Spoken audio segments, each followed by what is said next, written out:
It was supposed to be just another peaceful afternoon. The sun was out, the birds were chirping, and my pregnant wife was finally getting a few quiet moments to herself, just relaxing in a lounge chair in our own front yard.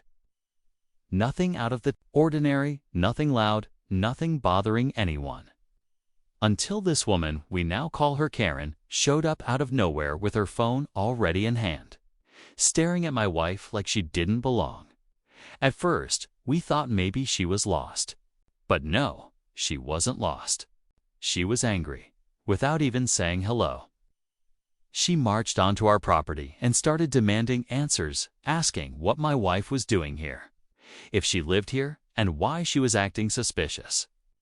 My wife, 8 months pregnant, calmly explained that this was our home, that she was just trying to get some fresh air and relax.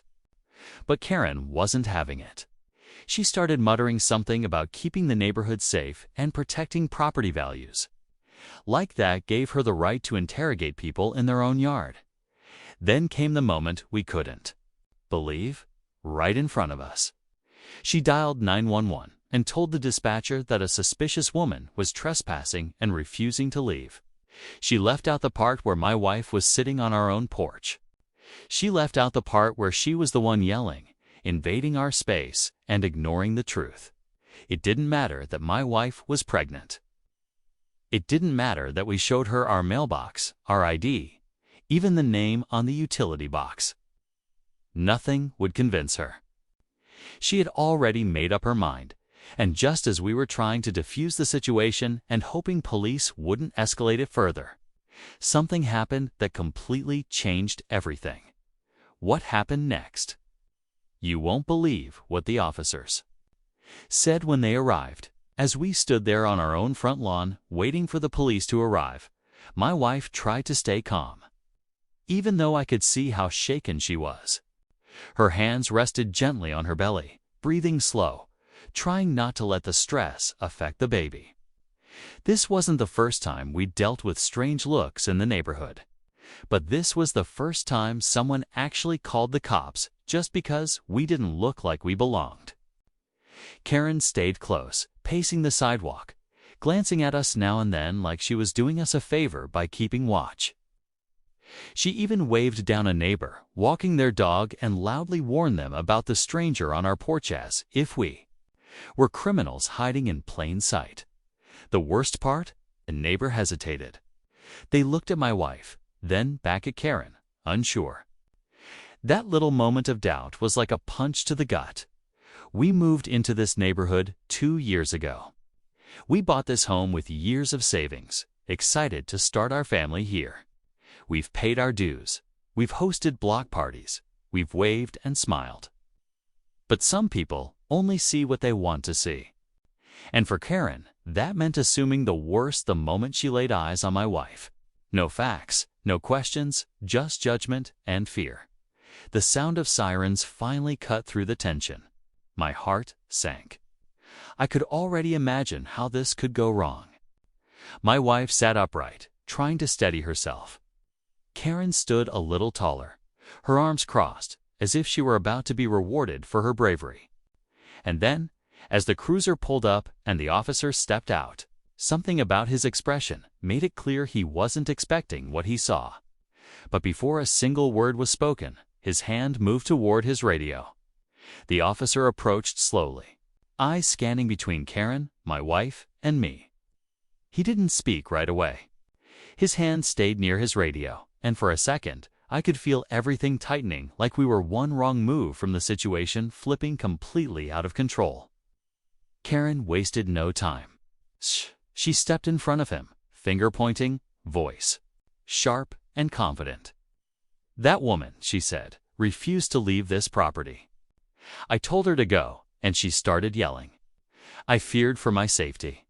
The words hit like a slap. My wife looked stunned. She hadn't said more than a few calm sentences since Karen arrived.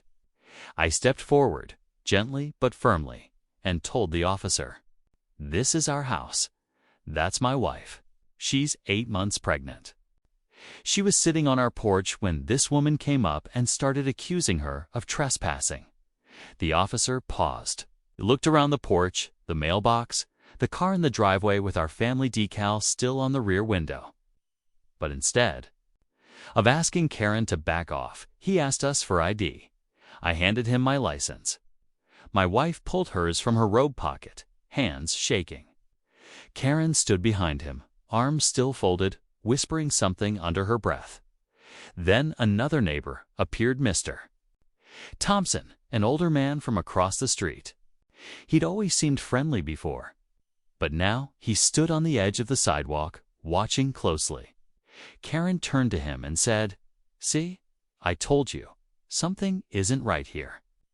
Mr. Thompson hesitated, then took a step forward like he was siding with her. That was when I realized this wasn't just about one bad neighbor. There were quiet assumptions buried in this street, behind polite smiles and morning waves. And now they were surfacing, all because my wife tried to enjoy a peaceful afternoon in her own yard. As the officer tapped his radio again and glanced toward his cruiser, I couldn't shake the feeling that something was being decided behind our backs. Something we couldn't control. The tension thickened with every passing second. The officer stood between us and Karen, but his posture felt uncertain, like he was trying to balance two stories he didn't quite know how to believe. My wife's breathing grew heavier, and I could see the worry in her eyes, not just from the confrontation, but from the fear that things might spiral out of control. She's pregnant, vulnerable, and all this was becoming too much. Karen wasn't backing down either. She kept repeating her version, louder this time, calling attention from neighbors now peeking through windows and doors. Some whispered, others simply watched, unsure who to trust. I glanced toward the street and saw more neighbors gathering, some with smartphones out, ready to record whatever happened next. The quiet neighborhood had suddenly turned into a stage for something much bigger. The officer finally spoke, his voice steady but firm. He asked my wife to step aside while he talked. To Karen, I grabbed my wife's hand, squeezing it gently, telling her to stay calm. The officer's conversation with Karen was barely audible, but her tone grew more aggressive, accusing my wife of being disrespectful and uncooperative. I could tell the officer was growing frustrated. Then, without warning, the officer turned back to us and said something that made my heart skip a suggestion that we might need to leave the property temporarily while they investigated. I couldn't believe it. This was our home, our safe place. And now we were being told to step away from it. Based solely on Karen's complaint, my wife's face paled, and I saw tears welling up. The neighbors watching shifted uneasily. What would happen if we refused? Would things escalate? Would the officer call for backup? The line between protecting our family and being pushed out of our own home felt thinner than ever. And just as the tension reached its peak, a sudden sound, sharp and unexpected, broke through the silence. It was the moment everything changed. Just as the officer was about to repeat his request, the sharp sound echoed again, this time closer, louder. It was the crash of a neighbor's trash bin tipping over in the wind. But in that tense moment, it felt like a warning shot. Everyone's head snapped toward the noise, breaking the fragile silence. Then suddenly, the officer's phone buzzed. He glanced down, eyes narrowing as he read the message.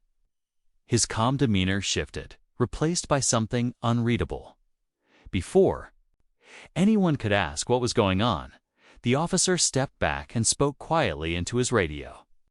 Within minutes, 2 more cruisers pulled up, their flashing lights casting eerie shadows over the lawn where my wife sat trembling. The small crowd that had gathered grew larger and more restless. Whispers turned into murmurs, and murmurs edged toward suspicion. Karen's confident smile twisted into something sharper. She leaned closer to the officer and whispered something. I couldn't hear the words, but the look in her eyes told me she was pushing harder now, making sure the situation didn't slip away. It felt like she had an ally, hear someone on the inside. The additional officers approached, their faces serious. One of them asked for my identification again, but this time their tone was colder. They began asking questions that went beyond the simple complaint of trespassing questions about our background, how long we'd lived here, even who our landlord was. The conversation felt invasive, almost like an interrogation, while Karen watched from a distance, satisfied. My wife gripped my arm tighter, her face pale. I realized this wasn't just about one bad neighbor or a wrongful 911 call anymore. There was something deeper, an undercurrent of suspicion, assumptions, and something far more dangerous stirring beneath the surface. And as the officers prepared to make a decision that could change everything, the neighborhood held its breath. The officers exchanged looks before the lead cop finally spoke, his voice softer but firm. After checking your IDs and confirming with the property records, it's clear you own this home. There's no trespassing here. Relief washed over me and my wife in an instant. The tension began to ease, but Karen's face twisted with frustration, her confidence slipping away. She tried to argue, to push back, but the officers had already made their decision. They told her firmly to leave and warned her that making false reports could have consequences. Just as Karen turned, uttering under her breath, the officer asked if there was anything else we wanted to share. I hesitated, then spoke up about how this incident was about more than just property lines, was about respect and fairness. My wife nodded, adding how exhausting it was to live with suspicion simply because of who we are. The officers listened, their expressions thoughtful. One officer even admitted that assumptions like these cause unnecessary conflicts in neighborhoods all too often. As the crowd started to disperse, something unexpected happened. A neighbor from down the street, someone we hadn't met before, stepped forward. She looked at Karen squarely and said, "Maybe it's time we all look at how we treat each other before jumping to conclusions." It wasn't confrontational, but honest and powerful, leaving Karen speechless. But just when we thought it was over, the lead officer pulled me aside quietly and said, "There's been other reports in this area, similar calls about innocent people. We're going to keep an eye on this pattern." The weight of that statement hung in the air. It wasn't just our story. The suspicion, the fear, the unfair judgments were bigger than any one neighbor or complaint. We walked back inside, exhausted but holding on to hope. The day started with fear and ended with a reminder. Standing up for what's right means facing hard truths. But change begins when people are willing to listen. After the officers left and the neighborhood slowly returned to its usual calm, my wife and I sat together on the porch, finally able to breathe. The weight of what had just happened hung heavy, but so did a strange sense of relief. We had faced something difficult, something that no family should have to endure in their own home. But standing together, we realized how important it was to hold on to each other through moments like this. The whole experience made us think deeply about the power of assumptions and how fear can twist a simple moment into a conflict. It's easy for people to judge others based on appearance or where they come from, but that judgment often misses the real story, the shared humanity underneath. We hope our story helps others see that kindness and understanding are what builds stronger communities, not suspicion or quick accusations. Our neighbors, the ones who stayed and even those who spoke up, reminded us there is hope for change. Even Karen, who caused so much tension, was confronted by a voice asking for fairness. It showed that sometimes all it takes is one person willing to speak up to challenge unfairness. As for us, we moved forward, determined to keep creating a safe and loving environment for our growing family. We shared our story to shine a light on the experiences many face quietly, hoping it encourages others to listen before judging and to stand up for what's right. At the end of the day, it's about more than a yard or a complaint. It's about respect, empathy, and the courage to challenge prejudice. Our front yard is just grass and concrete, but it's also where love grows, and that's what truly matters.